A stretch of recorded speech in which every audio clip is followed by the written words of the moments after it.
Hi, this is Pat Iyer with Writing to Get Business, and today I'm bringing you another interview of a successful author, Chad Burmeister, who is a person who I met through the C-Suite Radio Network, and they're hosting this particular podcast. Chad is the founder and CEO of ScaleX.ai, and he has written 4 books. And I'll be talking with him today in the show about what drove him to write 4 books and how do those books fit within his business model. Chad, welcome to the show. Thanks for having me, Pat. It's great to be here. Tell our listeners a little bit about your company, ScaleX.ai, and what are you doing in that company? What's the focus of that? Sure. Our main mission is to help founders and CEOs of mainly startups to go out and prospect more effectively. So we bring together data from the best data sources in the world, complete with phone number, email, social. Then we help them with email outreach, social outreach, paid ads through places like LinkedIn and Instagram, and finally phone conversations. So our typical customer will experience 9,000 to 10,000 sales touches per month when they sign up with us, compared to a typical in-house resource that might do 1,000 activities. And we do this because we're powered by artificial intelligence, automation, and humans combined into one solution. Therefore, the picture behind me.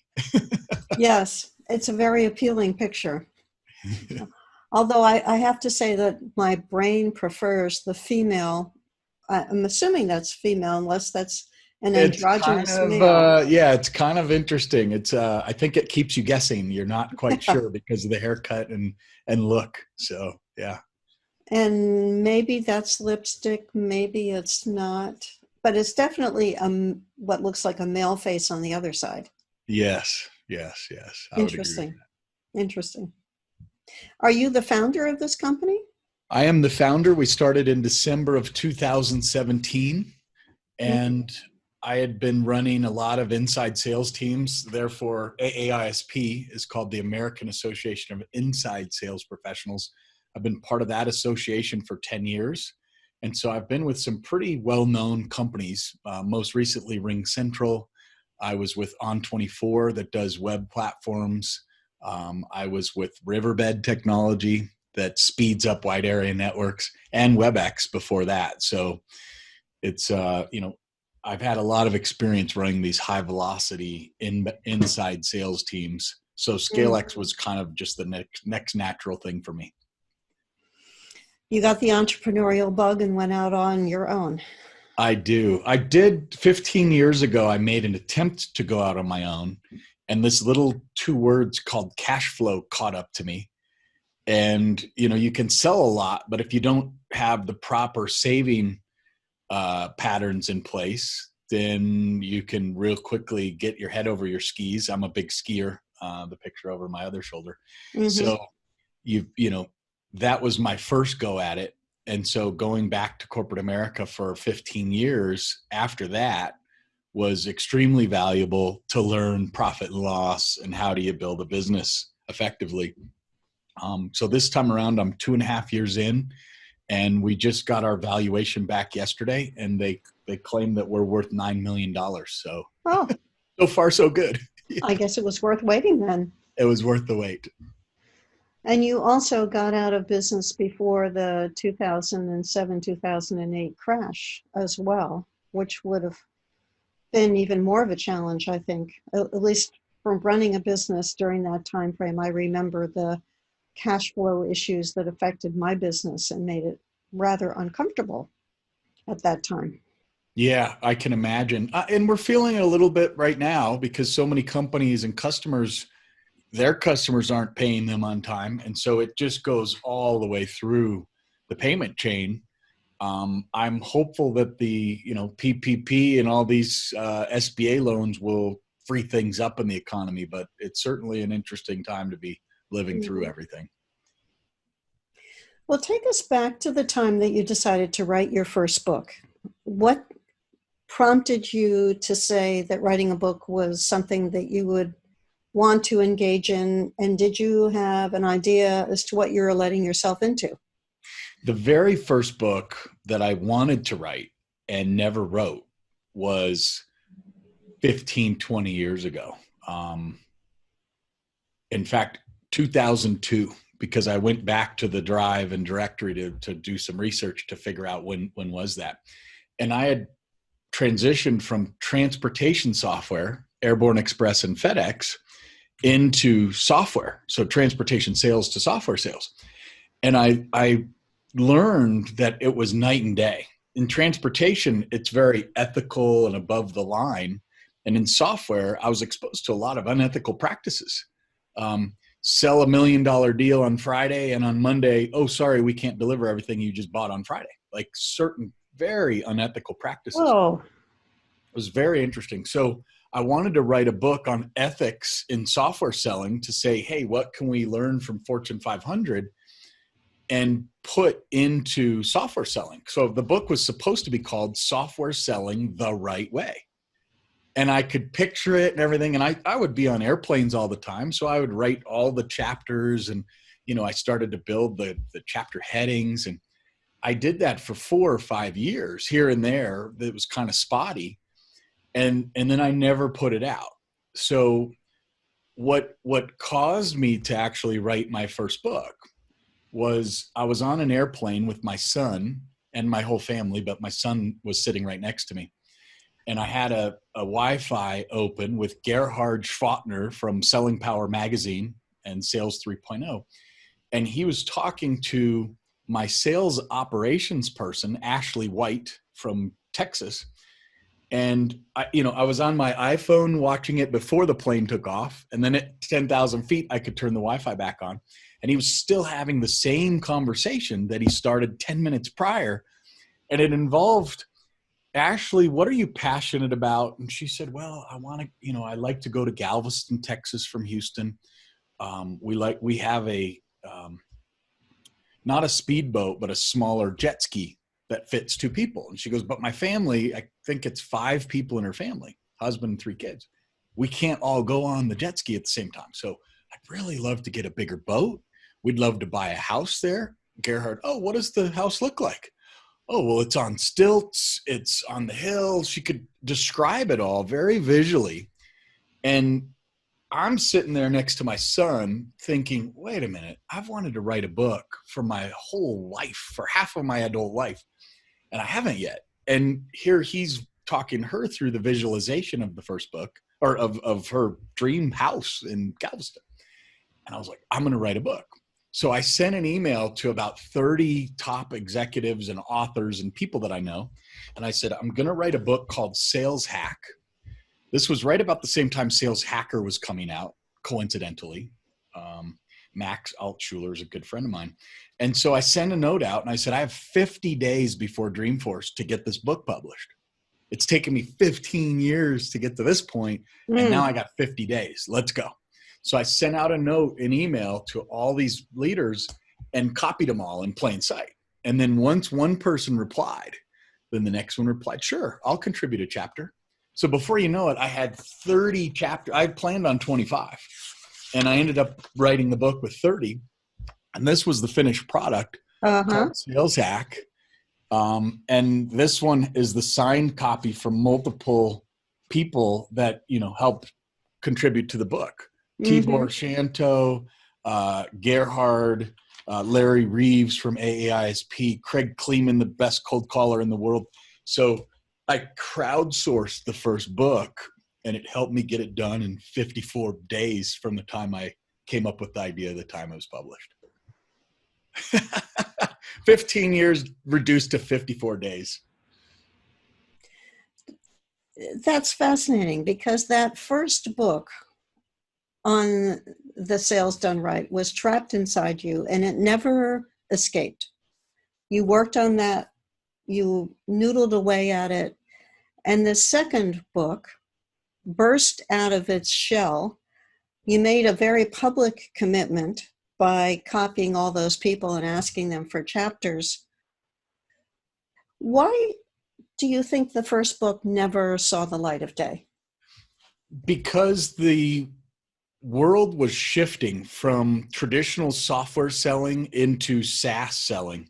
And so there was a real yin and a yang, right? And a cut point in history where the traditional Oracle sale that's people were trained on, or PTC, parametric technology, was another selling organization. That type of environment kicked off a lot of people who sold that way. And then those leaders were running the organizations top down, teaching people how to sell. So when SaaS started to come out and said, look, you can sign up instead of $1 million, just pay us $10,000 a month and you can cancel at any time. That changed the entire dynamic of the world. And the shift in the product in the market had to, really be rolled out to a lot of different companies before other leaders like me could come into that and say, now this is good, because it puts the power and the control of the customer. If I'm not delivering to your needs, then you can cut me off. And that's what I liked, because now I could align to your business needs as a buyer, and it keeps us honest as the seller. So I think that shift over that period of time had to occur. Otherwise, I was grinding the gears. Had I have put out selling the software the right way, it would have been 10 years, probably 5 to 10 years ahead of its time. And all of those former software execs would be like, what is this? This guy has no idea what he's talking about. So that's what it is, I think. Which is an interesting point, because if you are ahead of your time, then you rely on your market to say, oh, Chad's got it. And we have authors in our space. I'm thinking of Malcolm Gladwell, for example, who puts together books that make you say, of course, that makes sense. But he has such a great way of organizing his thoughts. When he talked about the tipping point or blink, he could put in words as a thought leader and as a gifted journalist what we intuitively understood. But I'm taking away from what you just said is that if you're too far ahead of your industry, then they may end up stoning you or burning you at the stake and saying, what does he know? He doesn't have any credibility. Yet you can see it coming, but the timing is not right for a book of that nature. Yeah, well, I remember one of my neighbors in Colorado was the head of US West, Dick McCormick, and he was the CEO. And I interviewed him after he left by 3 or 4 years.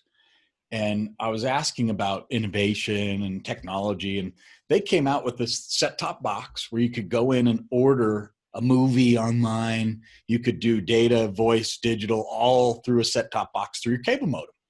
And back then, that was like 1990 something. The speed of connection to the house wasn't there. So they had all these test groups, and they rolled it out in Utah and a couple other markets, I think Idaho, and it never went.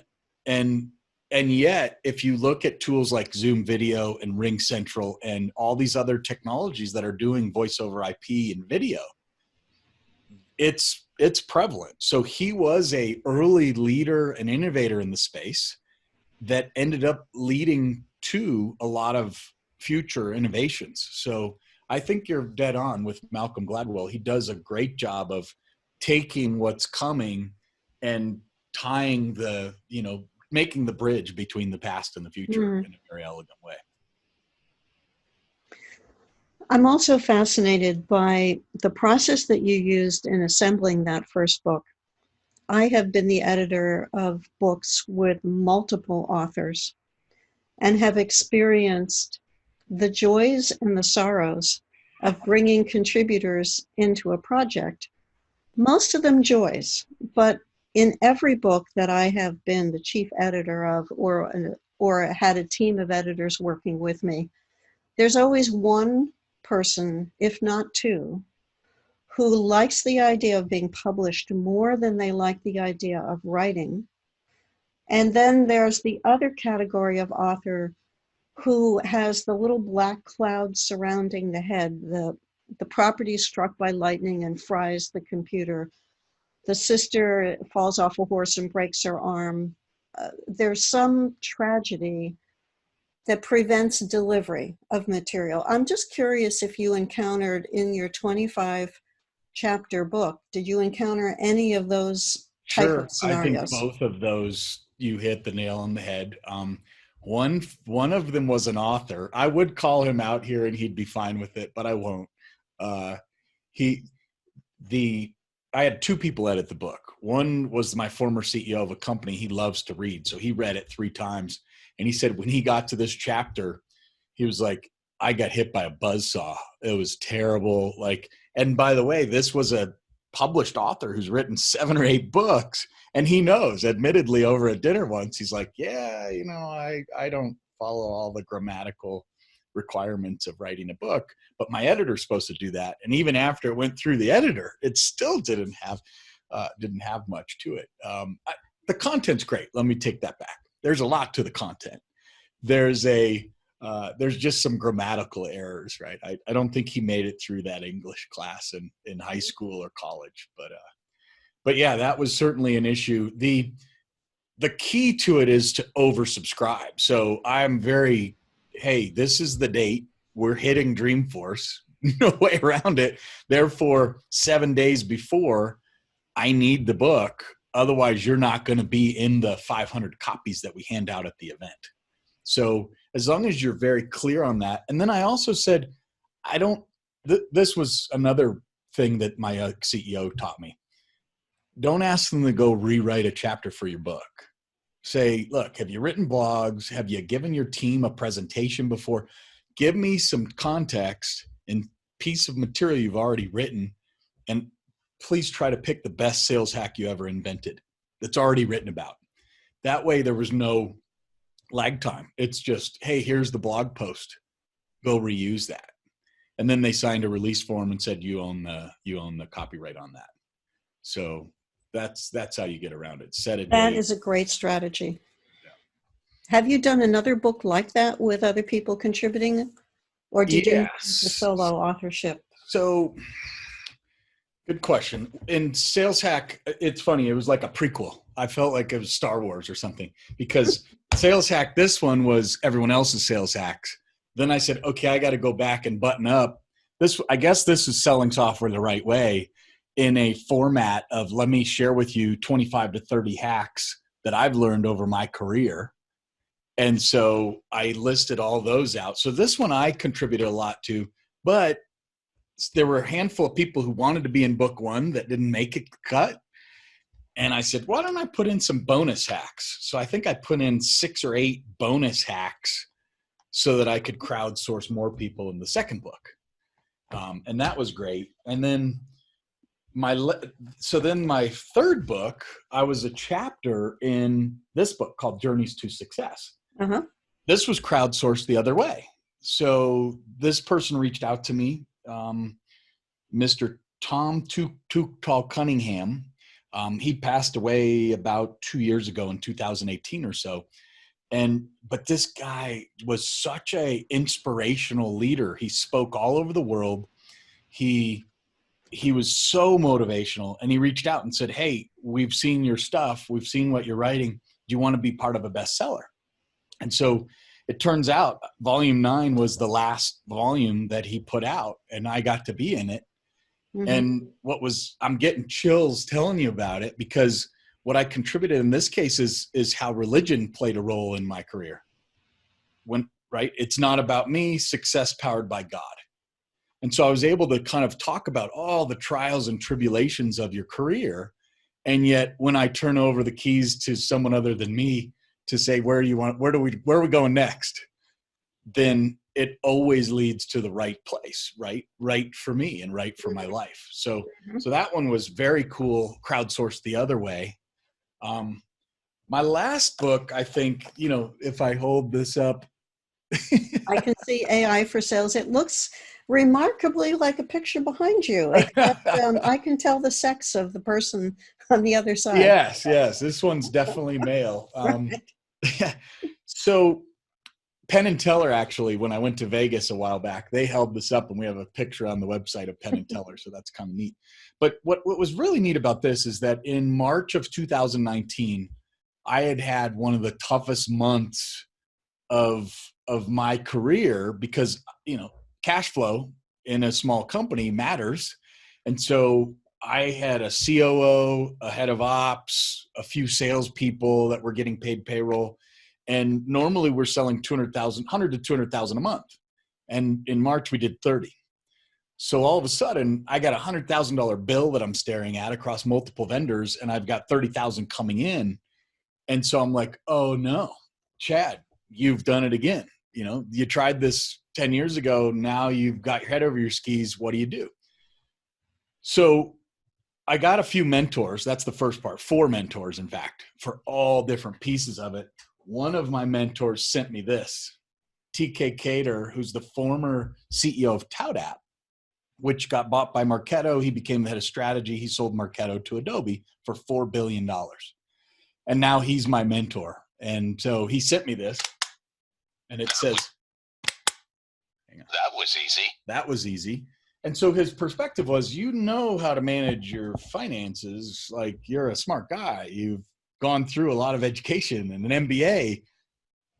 Do it. And I was like, you mean it's that easy? So we had to unwind what's going on in my head about, I like to go to Vegas sometimes. And I had to really peel that back. Well, the reason I tell you that story is that imagine you're $100,000 upside down. You've just spent your IRA funds. And what do you do next? So first I spent more time with my wife for a couple of weeks. We'd go do a puzzle at night and just really try to slow the universe down and say, I'm alive. I can breathe. There's a really good quote by Jocko. And I just would watch that every day. And it's like, if it's bad, if you look up Jocko, if it's bad, good.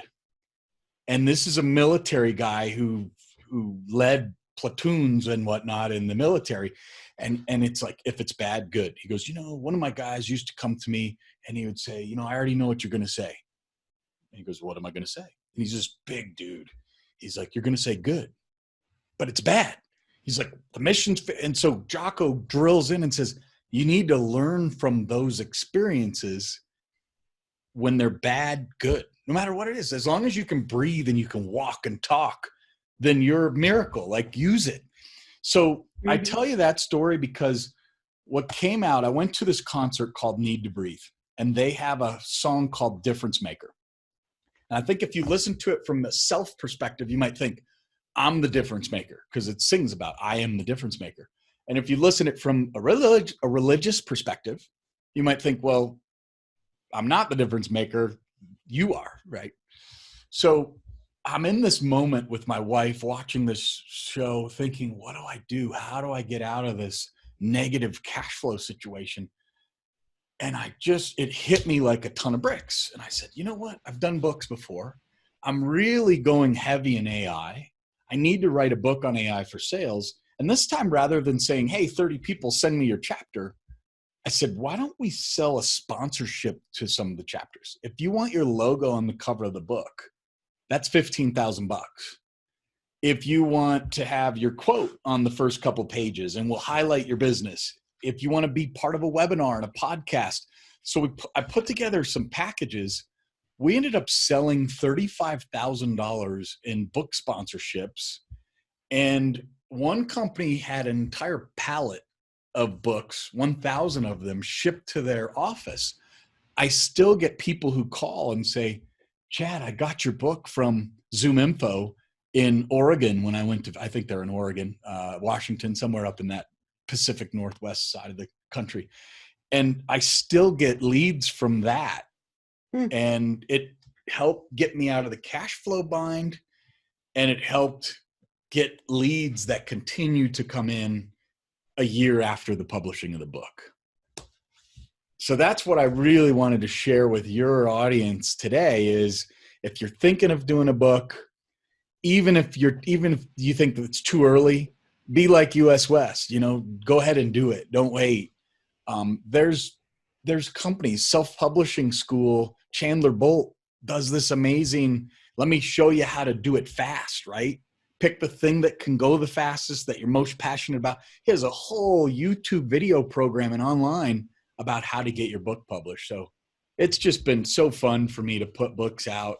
And I don't think I'm done. I'm 4 in, and I'll probably have 10 before I'm done.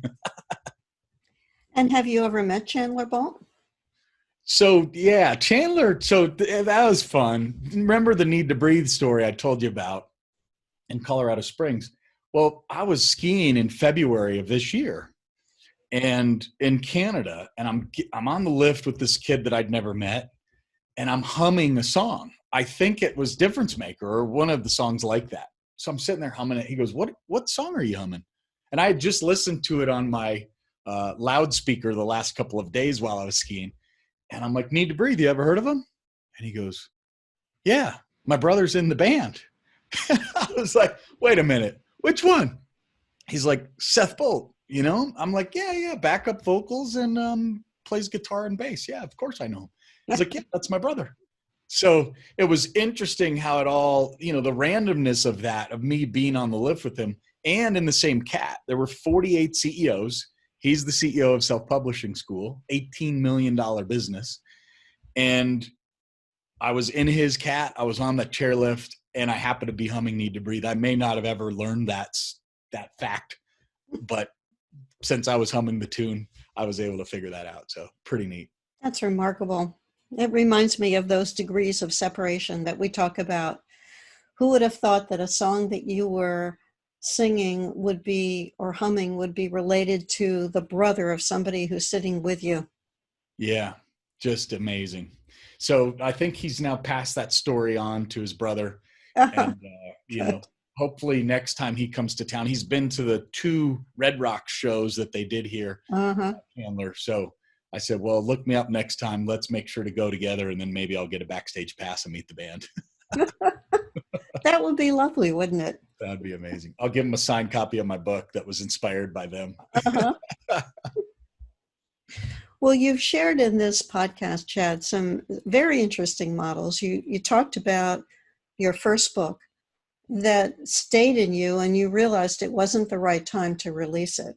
And then under the pressure of a 50-day deadline, which is totally remarkable, I have to say, you put together 25 authors who repurposed material for that book in time to be able to have that available at a conference.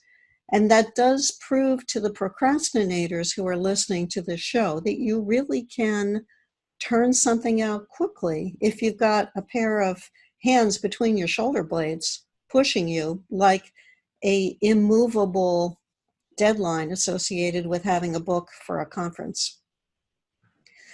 And you've also talked about identifying then the need that you've highlighted other people's expertise in that 25 chapter book, which led to your next book of highlighting your own expertise, as well as some people who couldn't get into the first book because they missed the deadline.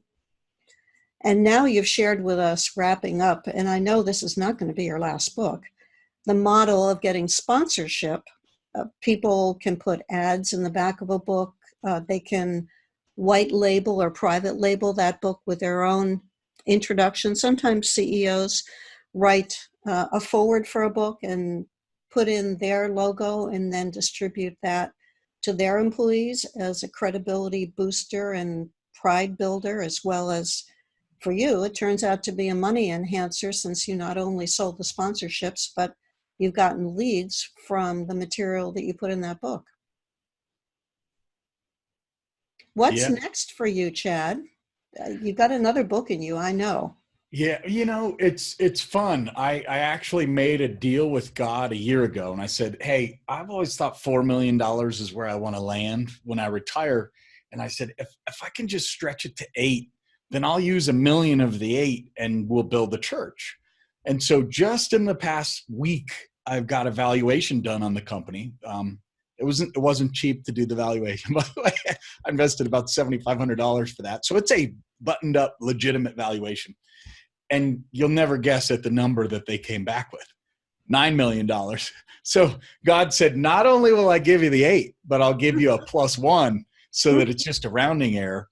I feel like my life's passion is that my grandparents were very religious people. They did a lot of one-on-one mentorship of people in Dallas, Texas. My grandfather was with in HR with Mobile Oil. And I don't think he had a bad bone in his body, nor did my grandmother.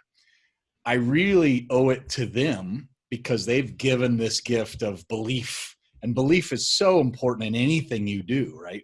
I'm not just talking about your belief in the higher power, but just belief that things can be done.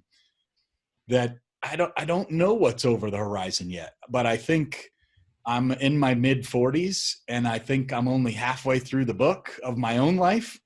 Mhm. And I'm excited and eager to see what the next path is, and wherever it takes me, it'll be helping other people and to be successful in what it is they do.